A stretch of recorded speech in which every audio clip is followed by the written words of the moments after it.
Bon bah on est parti pour le deuxième épisode de Cordialement Best Regards. Je me suis pas fait voler de vélo parce que j'en ai pas racheté, mais par contre il y a un couvre-feu aujourd'hui. Donc tous les vendredis c'est un peu la fête. À la base je voulais commencer cette vidéo en faisant une référence sarcastique au président des États-Unis qui a fait une allocution il y a quelques jours absolument hallucinante. Et puis je me suis rendu compte de quelque chose. Si on ne parle pas de toi, si on ne mentionne pas ton nom, si on ne relaie pas ce que tu dis, même si c'est pour le contester, si on t'ignore, tu n'existes pas. Alors évidemment, c'est le président des États-Unis, donc il existe. Néanmoins, cependant, on peut peut-être émettre l'hypothèse que c'est exactement la technique qui est utilisée pour nous invisibiliser. Les féministes, les minorités, les vagues de rébellion contre les gouvernements. Et pour aller un petit peu plus loin, le fait est qu'aucune ressource n'est infinie, malgré ce que le néolibéralisme veut nous faire croire. Donc, on n'a pas d'espace mental pour tout le monde. Donc, si on veut donner de la visibilisation à tous ces groupes, que faut-il ? Il faut réduire l'espace que prend le groupe dominant, qui prend toute la place depuis le début. Forcément, on comprend mieux pourquoi ils font la gueule et ils ne sont pas trop motivés pour nous aider à nous exprimer. Donc ça, c'était le premier point. Partant de ça, je vais donner de la visibilité à 4 êtres humains dont le travail est exactement de donner de la visibilité à d'autres êtres humains que ce qu'on a l'habitude de voir, de lire et d'entendre. Parce qu'il n'y a que comme ça que ça marche. Et au-delà de ça, juste le bonheur, le kiff de partager avec vous des nouvelles histoires ou des angles qu'on n'a jamais envisagés et de sentir son univers et son esprit s'ouvrir. Et ça c'est le vrai kiff. On va commencer avec une photographie italienne qui est basée sur Paris et qui s'appelle Tai Calanda. Je ne sais pas si je le prononce correctement, mais c'est comme ça que je le lis dans ma tête. Et qui suit les colleuses tout le temps et qui prend les photos et qui leur donne énormément de visibilité. J'adore son travail parce que c'est ces photos qui m'ont permis de prendre conscience en fait de qui était derrière les collages et de visualiser la puissance de ce mouvement et l'importance de leur travail. À tel point que moi qui ne pensais vraiment jamais acheter de photos de ma vie, je vais acheter une photo. Et je lui ai acheté une photo parce que j'ai l'impression qu'elle capture un mouvement historique dont je fais partie. Mais aussi parce que ne soyons pas dupes, les artistes qui font ce genre de travail, qui mettent en avant des causes invisibilisées, ne sont pas payés en fait. Tout ça c'est du travail gratuit, c'est du travail passionné, c'est du travail engagé, mais c'est du travail gratuit. Et donc lui donner de l'argent pour le travail qu'elle fait, c'est pas lui donner de l'aumône, c'est lui donner de l'argent en contrepartie du travail qu'elle a produit, c'est lui donner de l'espace pour continuer à le faire. Et ça, c'est valable pour tous les artistes. Vouloir que le monde change et ne pas changer la façon dont on redirige nos finances. Et ce qu'il faut bien comprendre, c'est que les gens qui ont le pouvoir font circuler l'argent entre eux, fortement. On continue avec le compte de Margot Brugvin. Alors, je sais pas du tout non plus comment ça se prononce, j'y vais en freestyle absolu. Margot, je vais l'appeler comme ça, fait des portraits de femmes artistes. Alors là, probablement, vous me dites que je suis en train de tourner extrémiste à ne parler que de femmes qui parlent de femmes. Et moi, je vais vous dire, donne-moi le nom de 15 artistes femmes, tous médiums confondus, hors actrices. Et si tu les as, tu peux passer le chemin de cette story. Et si tu les as pas et que t'éduquer te semble être un facteur important pour améliorer le monde et ta personne, va donc voir les stories de Margot Brugvin qui fait des portraits de femmes artistes en te racontant leurs histoires et c'est genre une masterclass en 10 minutes. Je reviens pour vous parler d'une nouvelle artiste femme. La semaine dernière, je vous ai parlé de Frida Kahlo et du coup cette semaine, par contre, j'ai décidé de parler d'une artiste beaucoup moins connue mais que j'adore, qui est clairement une de mes artistes préférées et du coup je suis assez excitée.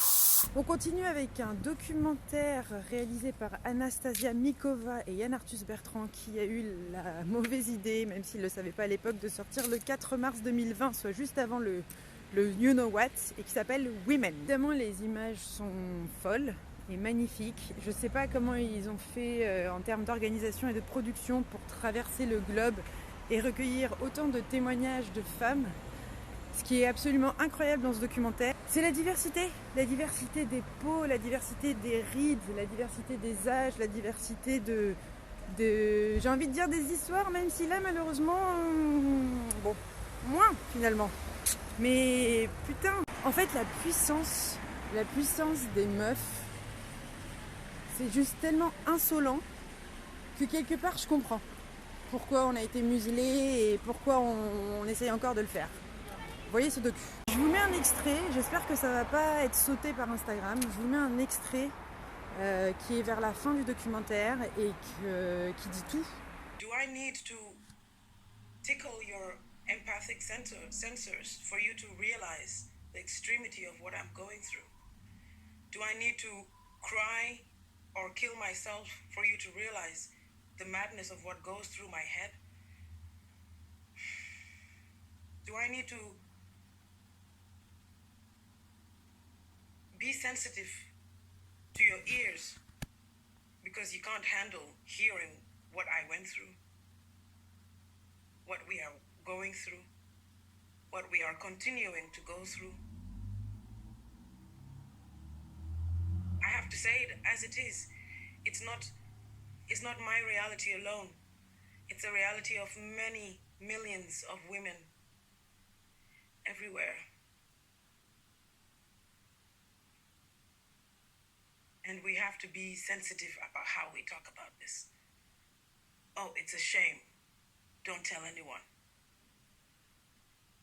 I'm here to tell all of you that I am no longer going to wear this coat of shame.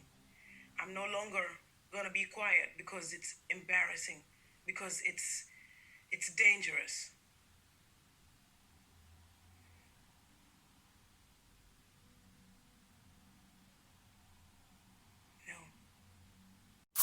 Et on termine par ce que j'ai fait hier soir. Hier soir, je suis allée à La Franchie, librairie, parce que où est-ce qu'on va sinon à Lille?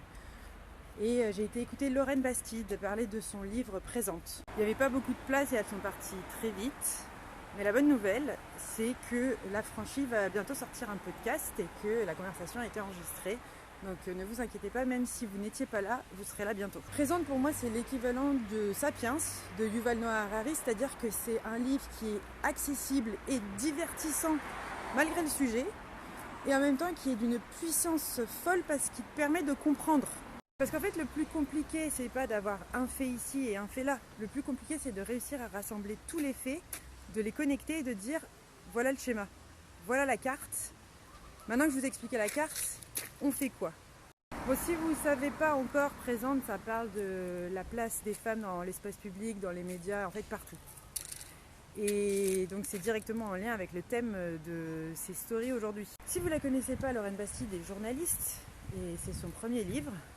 Et donc en excellente journaliste, elle a mis en avant la pensée et le travail d'autres personnes de façon très efficace. Mais, il y a un mais. Elle est aussi autrice, donc forcément, elle développe sa propre pensée et de temps en temps, elle a glissé des petites idées un peu frondeuses qui deviendront grandes.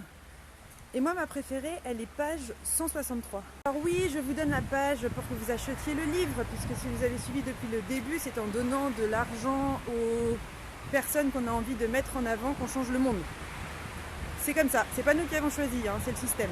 Mais si vous voulez vraiment kiffer et que vous en avez l'opportunité, essayez d'aller la voir en live. Et pourquoi? Parce que c'est dans ces moments-là, pendant les discussions avec le public, que les nouvelles idées se forment. Parce que quand tu fais des interventions publiques, les gens ils te posent des questions et tu finis par te rendre compte qu'il y a des questions qui reviennent souvent. Tu finis aussi par dire des choses que tu savais pas que tu avais à dire mais qui sortent.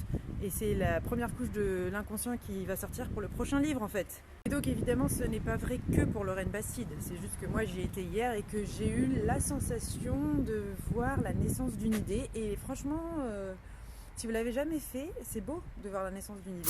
Voilà, c'était les 4 recommandations de la semaine. J'espère qu'elles vous plairont, qu'elles vous rendront curieuses et curieux et qu'elles vous inspireront pour donner de la place à ce que vous voulez mettre en avant pour vivre dans le monde dans lequel vous voulez vivre.